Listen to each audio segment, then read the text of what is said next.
Slitta forse a mercoledì il decreto del governo sul blocco delle attività non essenziali, appello di Confindustria a non bloccare tutto, Palazzo Chigi pronto a far slittare il provvedimento. I tempi dell'emergenza, se il modello Veneto regge si può prevedere un'uscita dal tunnel non prima di giugno, queste le parole del governatore Zaia. Dovrebbe partire già nelle prossime ore in Veneto la sperimentazione del farmaco giapponese Adigan, la conferma da parte di Zaia e di Domenico Mantoan, ma è già polemica. Da domani al via a Treviso la distribuzione delle mascherine prodotte da Grafica Veneta, prima la consegna ai soggetti deboli, da martedì pomeriggio il ritiro presso punti strategici. Municipio chiuso per 2 giorni a Preganziol, dove sono 3 i dipendenti positivi al coronavirus, servizi garantiti da remoto, verifiche in corso. Il racconto dell'imprenditore veneto Riccardo Parise, che vive e lavora a Shanghai, dalla chiusura totale al lento ma graduale ritorno alla vita normale. Anche questa domenica di Quaresima non è mancata sulle reti Mega Nord-Est la celebrazione in diretta della Santa Messa officiata dal Vescovo di Treviso, le sue parole. In questi giorni di pausa forzata da coronavirus in tanti si dedicano al giardinaggio senza sapere che possono mettere a rischio la vita dei ricci, animali indispensabili per il nostro territorio.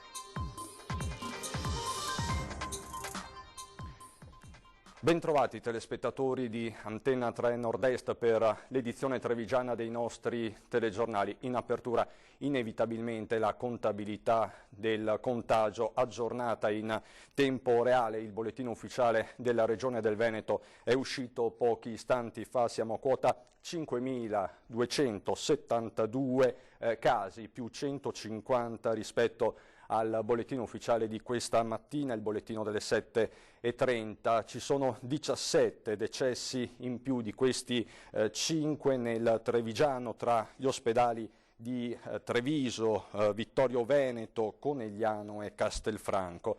Boom di decessi anche in provincia di Verona, Padova, Schiavonia. Un decesso si è registrato anche all'ospedale di Feltre nel Bellunese. 14.268 le persone in quarantena, in isolamento, mentre crescono i posti occupati nelle terapie intensive del Veneto. È uno dei dati ovviamente più sotto attenzione, che sono 268, 13 in più rispetto alla mattina, al dato delle 7:30. Quindi questa è la situazione aggiornata in tempo reale. E potrebbe invece slittare a mercoledì il decreto sui blocchi alle attività non essenziali annunciato ieri sera dal Premier Conte, un decreto attorno al quale è davvero il caos, con le categorie Confindustria in primis che chiedono di rivederlo. Per questo il governo sta prendendo tempo. In queste ore è uscito invece il Ministero della Salute con un'altra ordinanza con nuovi divieti che vanno a incidere soprattutto sugli spostamenti nord-sud, che come sapete sono quelli più sensibili, anche per non andare a sovraccaricare le strutture ospedaliere del meridione. Il divieto vale sia che ci si sposti con mezzi di trasporto pubblico, sia che si sposti con mezzi privati. Quindi il divieto è quello appunto di spostamento in un comune diverso da quello in cui ci si trova. Questo è l'ultimo divieto arrivato nel pomeriggio di oggi dal Ministero della Salute, e questo in attesa del decreto principale annunciato ieri sera dal Premier Conte. Intanto oggi nel consueto punto stampa all'unità di crisi di Marghera il governatore Zaia è tornato sui tempi dell'emergenza, che durerà almeno fino a fine maggio-giugno, ma sentiamo Zaia. Io penso che la trincea brutta ce l'abbiamo ancora per tutto aprile, dopodiché dovremo cominciare a vedere raggi di sole, sperando, se il modello si ripete e se siamo più bravi, possiamo anche anticipare, perché oggettivamente noi stiamo lavorando per questo, di chiudere questa partita per giugno. assolutamente. Dai modelli matematici arriva un primo orizzonte, di certo la primavera dei Veneti sarà contrassegnata dall'emergenza con una curva epidemica ancora in ascesa, come dimostrano i numeri che lo stesso Zaia tiene in mano. A giugno dall'emergenza si potrebbe passare a una gestione ordinaria. Resteranno dei malati residuali, ci dice il modello, che ci trasciniamo anche giugno a luglio, ma a quel punto sono, fra virgolette, l'influenza, no? Cioè sono casi sporadici, isolati, che non ci fanno impensierire sul fronte delle terapie intensive, delle infettive, delle semi-intensive, del carico di letti, del carico di lavoro, eccetera. Saranno assolutamente gestibilissimi. Per il momento però meglio concentrarsi sul presente, sulla necessità di continuare con il piano dei tamponi che nelle prossime ore sarà rilanciato e spiegato nei minimi dettagli con l'aiuto del professor Andrea Crisanti. Ormai noi ci giochiamo, diciamo, fino in fondo anche l'ultima fiche sul fatto che il sistema del trovo il sintomatico, lo isolo, vado dai suoi contatti, eccetera, funziona. Monitoraggio che va di pari passo con l'adozione dei nuovi provvedimenti restrittivi, da ultimo l'ulteriore giro di vite su fabbriche e uffici disposto dall'esecutivo, azione che lo stesso Zaia caldeggiava da giorni. Proprio in linea con quello che vi ho sempre detto, queste sono misure che poteva adottare solo il governo. Io sono stato criticato una quindicina di giorni fa perché ho detto che ci vorrebbe il coprifuoco. Siamo arrivati al coprifuoco. Ovvio è che poi ci saranno delle deroghe giuste rispetto ad alcune aziende che debbono garantire filiere importanti, che sono quelle medicali, che sono quelle dell'agroalimentare. Resta il nodo dei supermercati chiusi la domenica in Veneto, ma che per il Ministero della Salute dovrebbero rimanere aperti. Lo stesso Zaia però non si formalizza. Dobbiamo verificare questo rispetto al DPCM, è proprio un problema di norma gerarchica. È pur vero che se la norma gerarchica prevede che il DPCM sia, come si dice, sovrasti la norma, un'ordinanza, e vuol dire che si va in quella direzione, se no noi confermiamo la nostra che va fino al 3, che quindi significherebbe chiusi anche domenica prossima. E arriva un ulteriore stop alle continue richieste di attracco delle grandi navi. Noi non possiamo accettare navi che attracchino in Veneto. Non siamo in grado di curare un raffreddore a quelli che vengono da fuori. E non è una volontà di dire che siamo egoisti. È la visione oggettiva di un governatore che ha l'obbligo di garantire la salute prima ai suoi cittadini. E nelle prossime ore, ha detto sempre Zaia, dovrebbe partire la sperimentazione su quel farmaco giapponese di cui tanto si sta parlando in queste ore. La conferma è arrivata da Zaia, ma anche dal numero 1 della sanità veneta Mantoan, che è presidente nazionale dell'AIFA, l'Agenzia Nazionale del Farmaco, ma la comunità scientifica e la stessa AIFA sono spaccate. Vi informo che AIFA ha dato l'ok alla sperimentazione e quel farmaco che vedete da 24 ore, del quale si parla in un video che gira dappertutto, che dice guardate i giapponesi hanno questo farmaco, adesso girano, sono tutti contenti. Serve o non serve? Verrà sperimentato anche questo in Veneto e spero che da domani si possa iniziare. Potrebbe quindi partire già nelle prossime ore proprio in Veneto la sperimentazione del farmaco giapponese che aiuterebbe a curare i sintomi del coronavirus, medicinale che già sta dividendo la comunità scientifica. Il condizionale quindi è d'obbligo, così come la cautela. Intanto il video del farmacista romano che da Tokyo ne decanta le lodi ha fatto il giro del web e acceso speranze. Nel momento in cui 2 settimane fa si sono resi conto, hanno cominciato a fare la sperimentazione su alcuni casi, nel senso hanno provato a dargli alcuni casi di coronavirus e si sono resi conto effettivamente che funziona alla grande, la gente è ripresa a vivere, non solo si è tolta le mascherine, prima la avevano tutti avevano la mascherina. Nelle prossime ore per l'ok definitivo si riunirà la commissione tecnico-scientifica di AIFA, l'Agenzia Italiana del Farmaco, di cui è presidente lo stesso Domenico Mantoan, numero 1 della sanità veneta. È stato lui, dopo Zaia, a entrare nel dettaglio. Domani mattina la commissione tecnico-scientifica di AIFA partirà con l'analisi e con la definizione del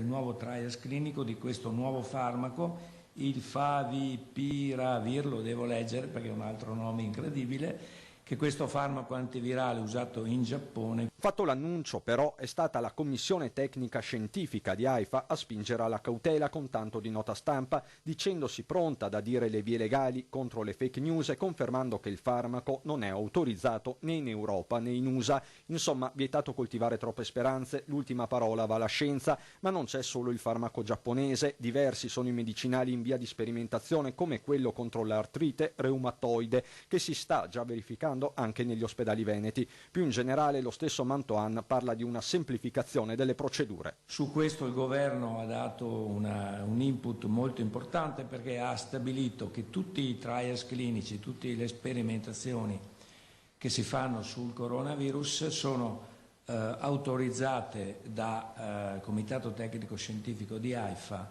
e autorizzate dall'unico comitato etico che è quello dello Spallanzani. Quindi in questo modo i tempi sono stati molto velocizzati. E una storia di speranza arriva da Shanghai. A raccontarcela oggi durante la nostra diretta è stato un imprenditore di Romano Dezzelino, Riccardo Parise. Sentiamolo. Il 22 di gennaio la Cina ha decretato lo stato di emergenza, ricordo che il 24 era Capodanno cinese ed è il momento dell'anno in cui c'è il maggior numero di movimenti umani nel mondo e loro hanno in un giorno, 2 giorni chiuso tutto, cioè erano aperti solo ristoranti, farmacie, hanno bloccato voli aerei, treni, autostrade, chiunque si trovava in una città era fermo per 1 mese e mezzo. Come ha risposto la gente in quei giorni? Ma allora, il popolo cinese sicuramente è abituato a come dire, seguire rigorosamente quello che il governo dice, ma devo dire che tutti sono stati assolutamente rigorosi. Devo anche dire che qui c'è un controllo sulla persona sicuramente più importante rispetto all'Italia o ai paesi occidentali. Per chi conosce Shanghai vi assicuro che abbiamo visto una situazione assolutamente mai vista prima, il deserto, quello che in questo momento vediamo dai TG in Italia. Qui ci sono 1,5 miliardi di persone, a Shanghai ce ne sono 23 milioni, oggi non siamo fuori perché ancora abbiamo l'obbligo di usare la mascherina, ancora in qualsiasi locale veniamo controllati nella temperatura corporea, dobbiamo segnalare la nostra presenza con numero di telefono, però vediamo la luce in fondo al tunnel. Finalmente ormai tutto ha riaperto. Però c'è ancora un controllo ferreo sui movimenti, tutti comunque portiamo ancora la mascherina, in qualsiasi locale andiamo, non appena entriamo veniamo appunto monitorati con la temperatura corporea, dobbiamo segnare il nostro nome, il nostro numero di telefono perché qualsiasi cosa potesse succedere loro possono risalire subito a chi era in quel locale in quel momento. Però diciamo che siamo ancora legati al territorio, cioè noi non possiamo volare in qualche altra parte della Cina e a maggior ragione dell'Asia, oppure lo possiamo fare ma subiamo quarantena ferrea.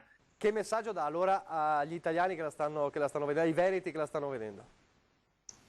Portate ancora un po' di pazienza, fossero 15 giorni, fosse 1 mese, ma cosa sono 15 giorni, che cos'è 1 mese rispetto a tutta la vita? E se questo salva la vita a noi stessi e agli altri, ripartiremo tutti meglio di prima.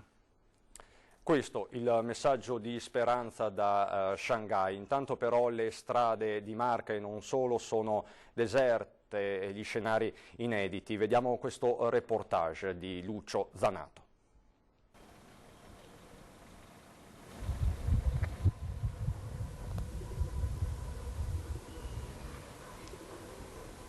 Sono mezzogiorno e un quarto, Terraglio, siamo a Mogliano, domenica, e questa è la domenica di chiusura da coronavirus. Inizia così il viaggio nella silenziosa Marca. Un silenzio che ci fa bene perché dimostra che i cittadini hanno capito la pericolosità del contagio da coronavirus.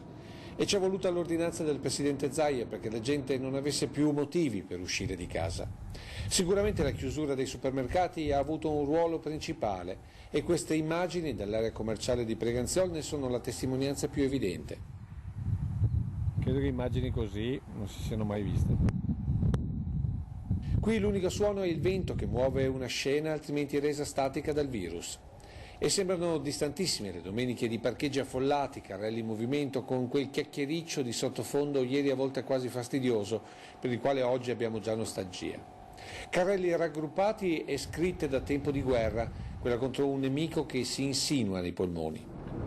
Abbiamo lasciato Preganziolo in Lando, adesso siamo in zona, tanto per intenderci, Le Grazie, questa è Villa Franchetti. Due macchine, abbiamo trovato le prime due macchine lungo questo tragitto del Terraglio in questa domenica 22 marzo 2020. All'entrata in città colpisce il maggior consiglio chiuso e spento, ma ancor più il cancello tirato in uno dei parcheggi più frequentati della zona. Guardate, questo mediamente è sempre aperto.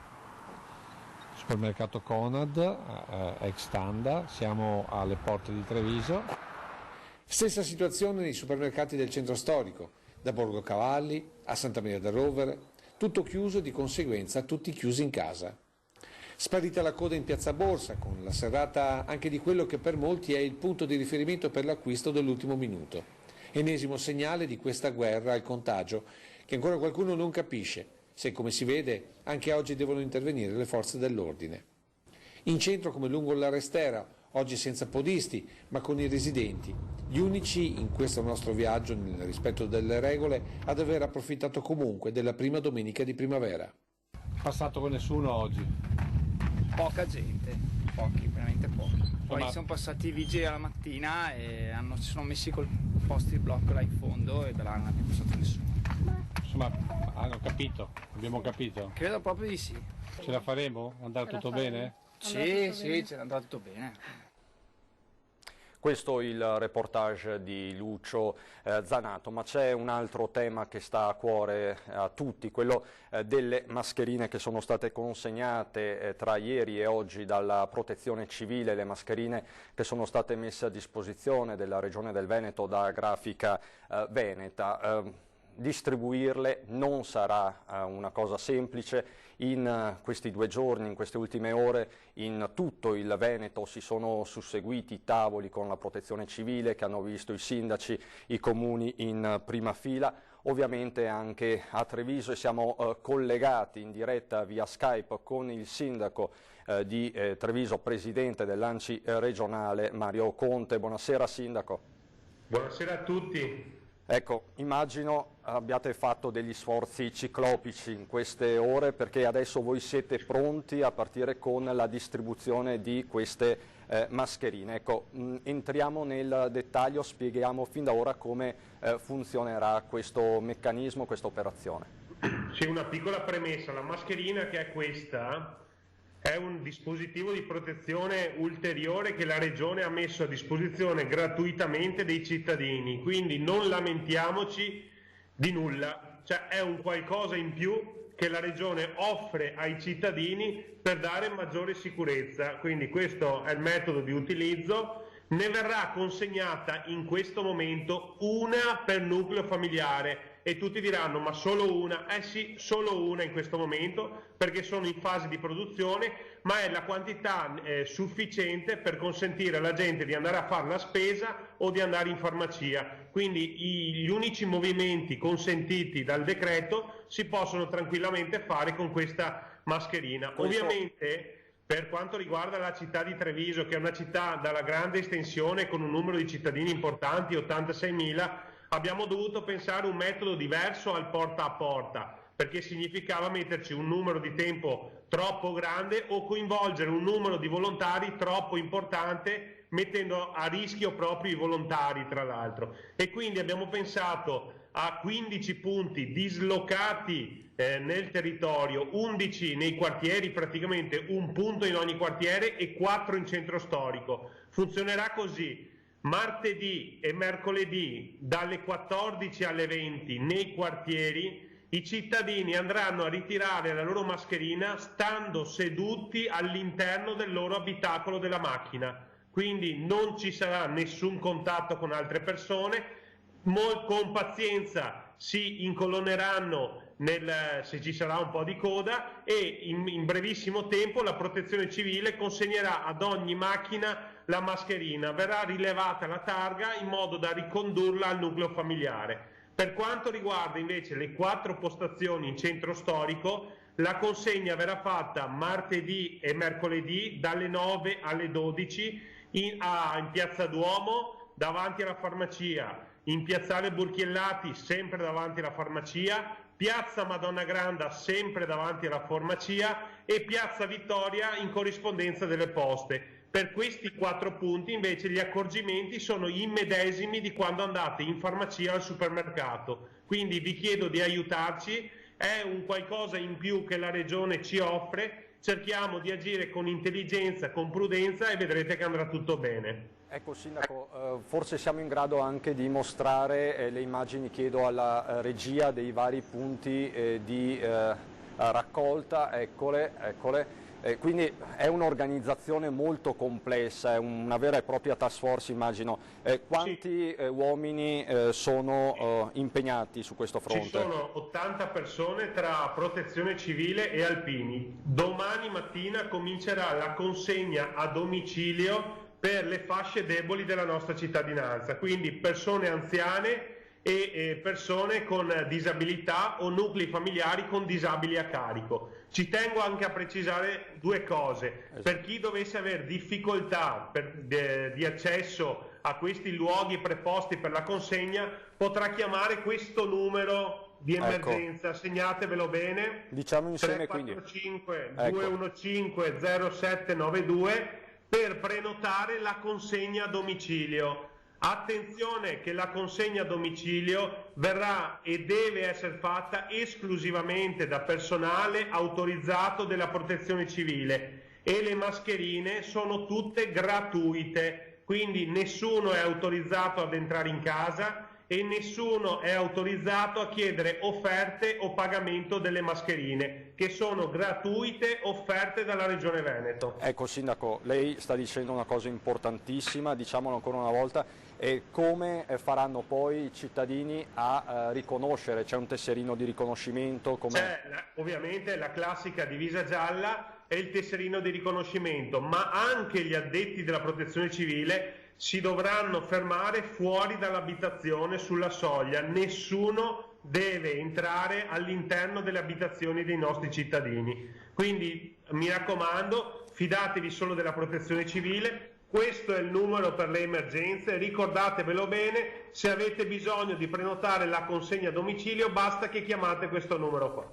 Ecco, Sindaco, grazie mille, grazie, buon lavoro. Grazie a voi e mi raccomando, state a casa, uscite 5 minuti per ritirare la vostra tesserina e poi rientrate. Con questo metodo non ci sarà nessun ammassamento di persone. Sindaco, buon lavoro a lei e a tutti gli operatori che saranno impegnati in questa vera e propria task force. Ricordiamo il numero 345 2150 792, il numero che vi ha mostrato il Sindaco Mario Conte. Da comune a comune, in un altro comune vicino, proprio nella cintura urbana di Treviso, a Preganziol, dove ci sono dei casi positivi in municipio. Forse più tardi riusciremo anche a collegarci per un aggiornamento con lo stesso sindaco Galeano, ma intanto sentiamo lo stato dell'arte, la situazione a Preganziol.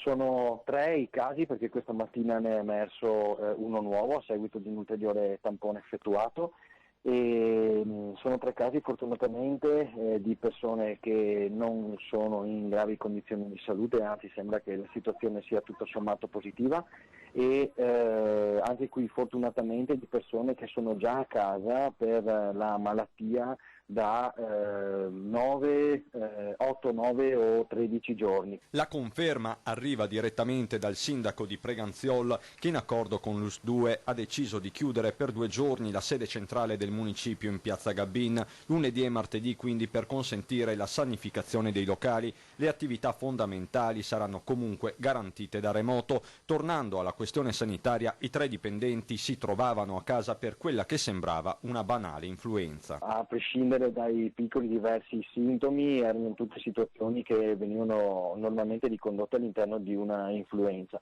Dei 3 soltanto uno, conferma il primo cittadino, aveva un'attività moderata di contatto con il pubblico. Sono passati tanti giorni e fortunatamente non è uno di quegli sportelli dove vi è solitamente la presenza massiccia di persone. Poi bisogna anche considerare che da quando è scattata l'emergenza le presenze dei cittadini in comune si sono ridotte, oso dire, dell'85-90% rispetto a quella che era l'affluenza normale. Le prossime ore comunque saranno cruciali per capire se la situazione possa o meno definirsi sotto controllo. Valuteremo con l'ULSS di fare un po' una campagna di tamponi non solo per gli amministratori ma anzitutto per tanti altri dipendenti che erano ancora più a stretto contatto di noi con questi soggetti. E quindi valuteremo appunto anche sulla base delle indicazioni dell'ULSS quali saranno tutti coloro che dovranno sottoporsi al tampone per avere un monitoraggio completo della situazione. E sul fronte coronavirus ci sono anche tanti volontari come quelli della Croce Rossa di Treviso. Croce Rossa al momento si sta impegnando con tutte le sue forze e tutti i suoi fondi per essere di supporto alla popolazione. Però i fondi non sono infiniti e abbiamo bisogno di un aiuto, abbiamo bisogno che i nostri imprenditori ci supportino in quello che stiamo facendo. L'appello arriva nei giorni della grande emergenza, in un momento in cui tutti i 1000 volontari della Croce Rossa Trevigiana sono in trincea tra l'attività di supporto al SUEM e la consegna a domicilio dei farmaci in collaborazione con Federfarma. Poi c'è anche il supporto di questi ultimi giorni alle aziende del territorio che stanno chiedendo il rilevamento della temperatura corporea all'ingresso degli stabilimenti per garantire standard di sicurezza elevati. Abbiamo numerose richieste da parte delle aziende di supporto, ci stiamo impegnando al massimo, i nostri volontari si stanno impegnando al massimo, dando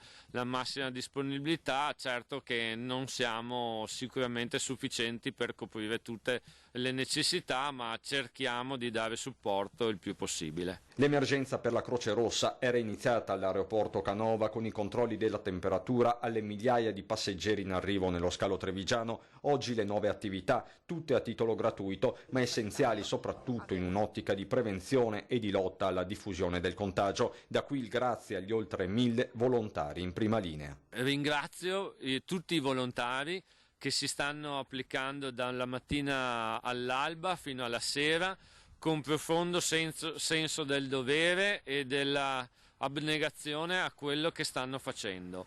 E non finirò mai di ringraziarli perché sono la nostra fonte e sono indispensabili al nostro territorio. Stamattina su Antenna 3 la messa in diretta dal Duomo di Treviso con le parole di conforto di Monsignor Tomasi. Gesù, tu che hai aperto gli occhi al cieco, liberaci da questo virus che sta invadendo tutto il mondo e ci impedisce di uscire di casa. Siamo come il cieco che non poteva vedere.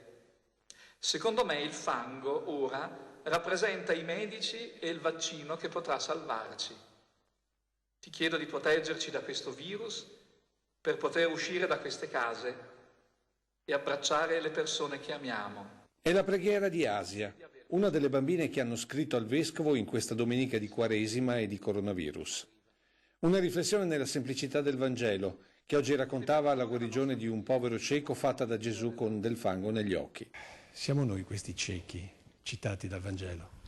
Siamo noi questi ciechi se abbiamo voglia di aprirci alla luce, se non perdiamo la speranza di poter vedere, di vedere il mondo con occhi nuovi, di poter vedere la nostra vita con lo sguardo amorevole e pieno di gioia del Signore. E la speranza è stato uno dei passaggi nell'omelia di Monsignor Tomasi, che ha invitato a vedere questo tempo come momento di conciliazione con gli altri. Posso vedere nella luce del bene che Gesù ci vuole la mia famiglia, coloro con cui vivo insieme tutta la giornata ormai, oppure coloro che mi sono lontani e che mi mancano tanto.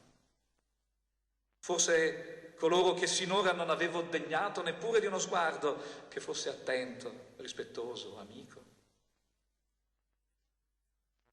Scopriremo quanto bene sia semplicemente là, in attesa della nostra volontà, della nostra disponibilità per essere compiuto e donato. E in questi tempi di restrizioni e di solitudine la vicinanza della messa da oggi ha fatto un passettino in più con la lingua dei segni. Sono segni che dicono che davvero la comunità è una sola e ci chiniamo gli uni sugli altri prendendo sul serio i limiti, ma scoprendo la grandezza che c'è in quel limite. Un segno può dire tanto e questo forse lo possiamo imparare anche noi. Mercoledì prossimo, solennità dell'Annunciazione, sempre dalle 9:30 su Antena 3 e Rete Veneta, tornerà la Santa Messa officiata dal Vescovo di Treviso. Sperando che ci sia anche l'Annunciazione, che magari il contagio sta diminuendo. Noi preghiamo davvero il Signore, Maria, i Santi, abbiamo pregato San Liberale, il nostro patrono, preghiamo davvero con tutte le nostre forze che le cose possano volgere al meglio. Ci affidiamo a Lui con speranza.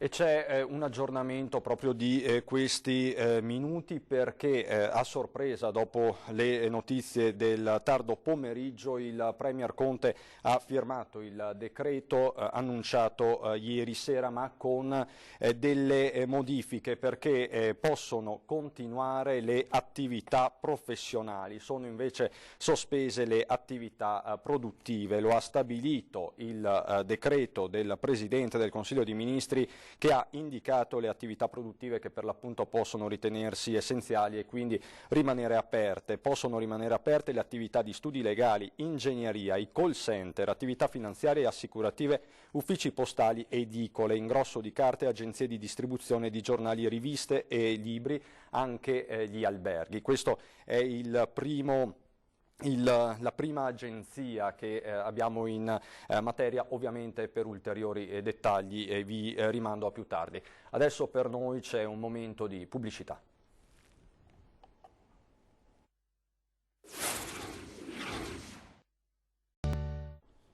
Rientriamo in studio con una bella storia che arriva dal bellunese, da Castellavazzo, la storia di Don Alessio Strapazzone, attuale parroco di Castellavazzo, che domani prenderà servizio come infermiere nel reparto di pneumologia dell'ospedale di Belluno, divenuto area Covid-19.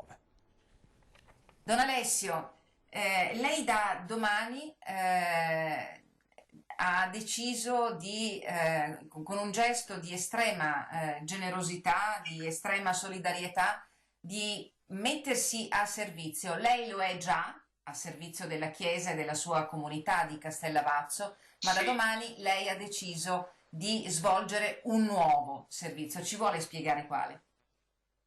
Sì, io ho deciso di rimettermi un po' in gioco con la professione che avevo prima di diventare sacerdote, che è quella dell'infermiere, e molto semplicemente, sapendo che c'è bisogno, c'è necessità, ho dato la disponibilità a poter aiutare in quello che è necessario fare, e quindi l'ospedale di Belluno ha accolto questa disponibilità e quindi mi rendo disponibile per quello che c'è da fare, insomma, per il servizio infermieristico che posso dare. Lei andrà a prestare servizio nel nuovo reparto Covid-19.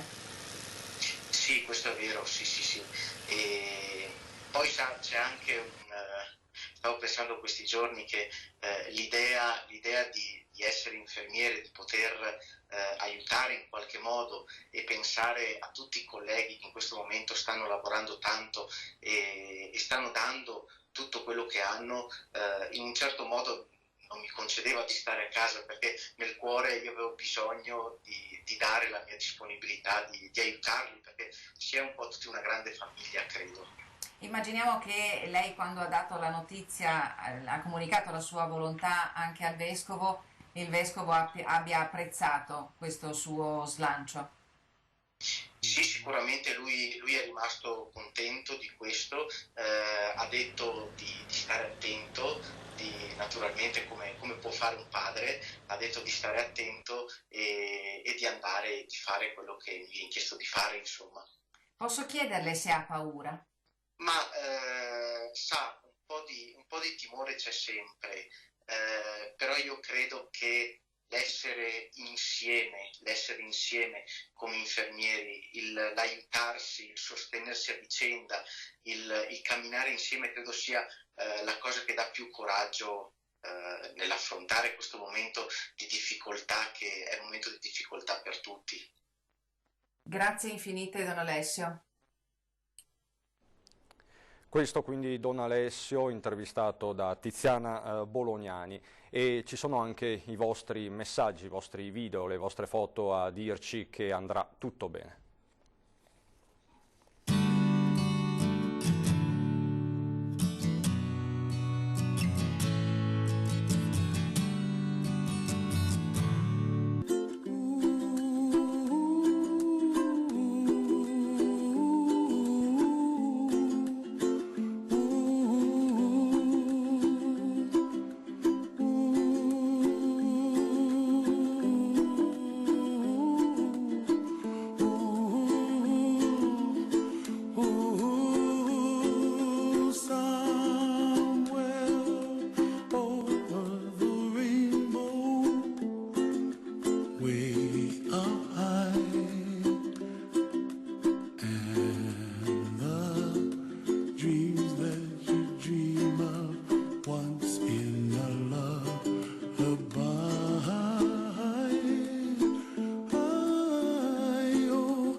E continuiamo un po' ad alleggerire i toni di queste giornate con un consiglio. Attenzione a chi in questi giorni si sta dedicando al giardinaggio, perché in mezzo ai cespugli si potrebbe trovare qualche sorpresa.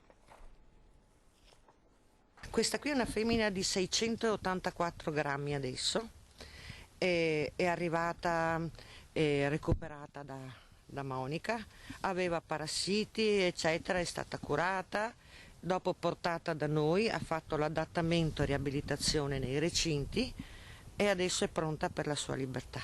È solo una degli esemplari di Ricci che hanno trovato casa nel Parco dello Storga. A portarli Michele Dugar, che da 16 anni li salva accudendoli giorno per giorno. Autorizzata dalla provincia di Treviso, ha dato via al progetto Riccio Europeo per difendere questa specie indispensabile nei nostri territori. Ricci strappati da morte certa, causate più delle volte da chi li trova e in buona fede cerca di salvarli. Perché c'è davvero poca conoscenza per il mondo degli animali selvatici, che in questi tempi di restrizioni negli spostamenti, ma anche di tanto tempo da dedicare al giardino, inevitabilmente vengono a contatto con l'uomo. Il caso tipico è la catasta di legno e sterpaglia ammassata in autunno, che ora si pensa di smaltire, con il risultato di scoprire uno dei rifugi ideali dei ricci per il letargo. Visti così, poi risulta inevitabile la tentazione di portarli a casa, nella falsa convinzione di poterli addomesticare. Il riccio è un animale selvatico, la legge vieta tassativamente la detenzione da parte dell'essere umano, come tanti altri selvatici. Il reato è penale. Tra l'altro non è proprio vero che il riccio sia mansueto. Questo è segnato in più di un punto, proprio perché era aggressivo. Se scappava dal recinto avrei dovuto in ogni caso recuperarlo, perché mi mangiava anche il coniglio se lo trovava qui. Attenzione quindi se trovate dei ricci nel vostro giardino, la prima regola è toccarli con i guanti. Tutti i selvatici, ma anche i gattini, i cagnolini che troviamo randagi, perché possono avere delle patologie tipo parassitosi, parassiti polmonari, intestinali, presi dalla terra. Meglio quindi chiamare la sezione fauna selvatica della provincia di Treviso, oppure direttamente l'associazione Progetto Riccio Europeo e Michela, per tutti la mamma trevigiana dei ricci. È tutto per l'edizione trevigiana. Io vi ricordo che andiamo avanti con l'edizione straordinaria per darvi anche maggiori dettagli sul decreto che è stato firmato dal Premier Conte, non è ancora pubblicato sulla Gazzetta Ufficiale, ma insieme vedremo le categorie interessate. Adesso per noi ci sono le previsioni del tempo, a dopo.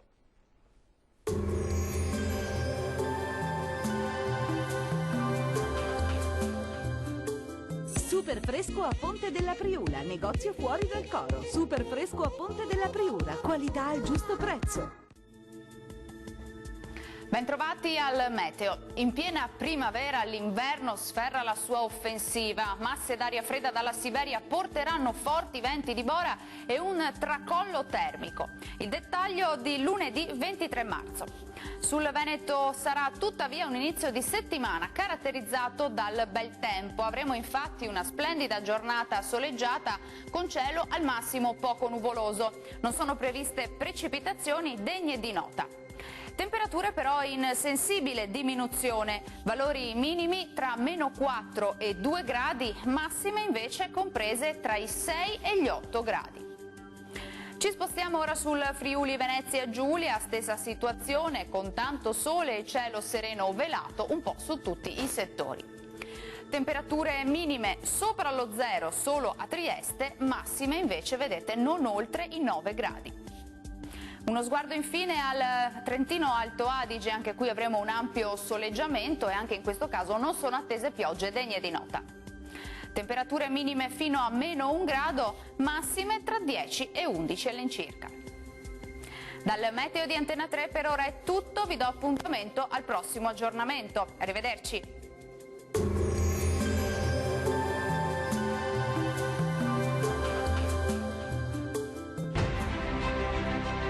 Amaro Montegrappa, alcol da cereali con erbe ed estratti naturali. Amaro Montegrappa, chiedilo al tuo bar.